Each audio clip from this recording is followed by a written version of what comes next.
този видеоклип ще покажем как се публикува линк в горното топ меню на уебсайта.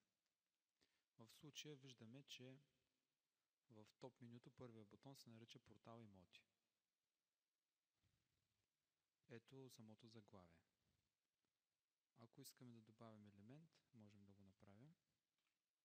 Добавяме единица и виждаме, че заглавието е вече портал имоти 1. Обръщаме на уебсайта, рефрешваме и виждаме как бутона се е изменил на портал за имоти 1. Линкът, ако го натиснем, ще видим, че отваря портала за недвижими имоти maximot.bg. Отваря го на нова страница. Тоест, запазва текущата страница и отваря прозореца на нова страница, на нов таб. Това се случва поради отметката линка да се отваря в нов прозорец и наличието на URL адрес. Сега, ако изтрием URL адреса и поставим съдържание в този бутон, да кажем текстово съдържание, което бихме могли да копираме от нашия уебсайт.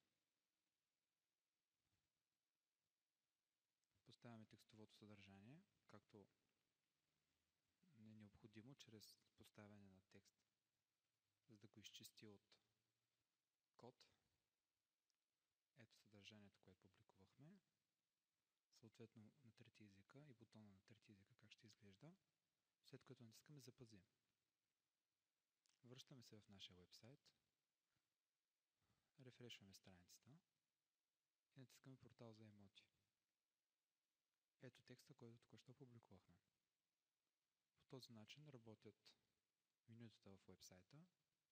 Сега искаме да върнем линкът към Maximot.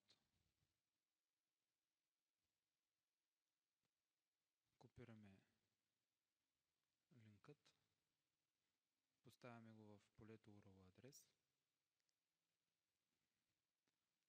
избираме отметката да се отваря в нов прозорец, натискаме бутона запази. Връщаме се в нашия уебсайт, рефрешваме страницата на начална страница, даваме в случая,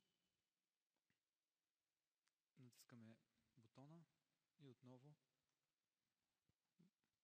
препратката е към външен сайт, а не към вътрешна страница с текст. Това е, което касае частта за публикуване на бутони в уебсайта. Ще върна изменението в заглавието. Ето отново